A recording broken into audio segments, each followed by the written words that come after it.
আলহামদুলিল্লাহ আজকে অনেকগুলো আইটেম দিয়ে ইফতার করলাম। ইফতার শেষ করে সবাই মিলে চলে আসলাম কাবাব এক্সপ্রেসে। দেন চা খাওয়ার জন্য চলে গেলাম বাতিশা। চা খাওয়া শেষ করে চলে আসলাম আমদেজার বাজার। আর এখানে এসে রাহানের টাকায় স্পিড এবং কেক কিনে খেলাম।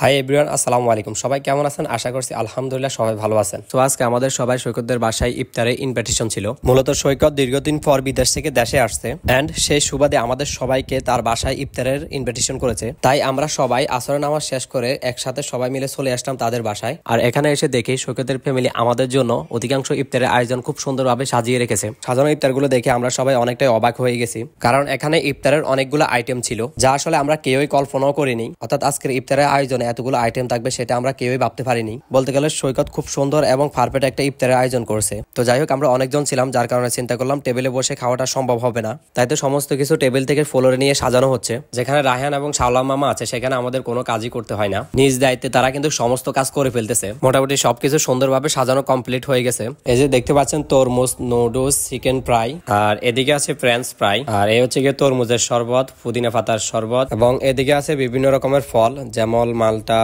তারপর আঙ্গুর, আপেল, কলা, আনারস, নাশপাতি, আরো অনেক কিছুই ছিল। আসলে সবকিছু বলে শেষ করতে পারবো না। তো যাই হোক, দেখতে দেখতে ইফতারের সময় হয়ে গেছে আর আমরা সবাই মিলে একসাথে ইফতার খাওয়া শুরু করে দিলাম। সমস্ত কিছু আমরা খুব সুন্দরভাবে তৃপ্তি সহকারে খেয়ে নিলাম। আমাদের সবার খাওয়া শেষ হলো, কিন্তু রাহানের খাওয়া এখনো শেষ হয়নি। এ নিয়ে রাহানকে মাহফুজ অনেক কথা শুনিয়ে দিল।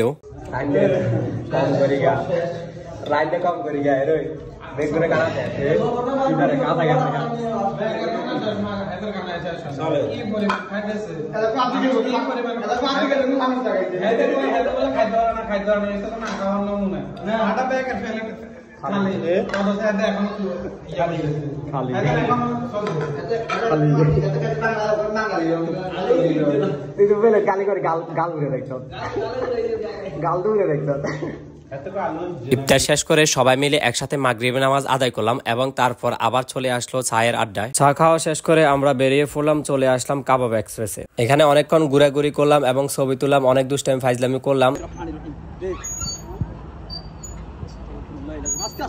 আস্তে আস্তে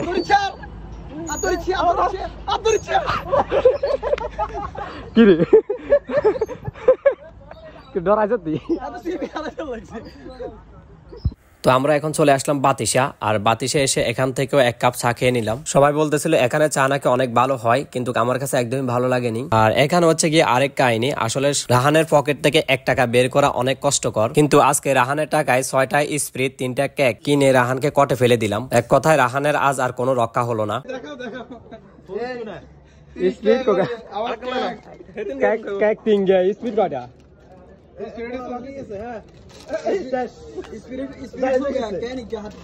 এ হলো রাহানের অবস্থা। যাই হোক, আজকের মতো ভিডিও পর্যন্ত। সবাই ভালো থাকবেন, সুস্থ থাকবেন, সবার প্রতি ভালোবাসা রেখে আজকের মতো বিদায় নিচ্ছি। আল্লাহ হাফেজ।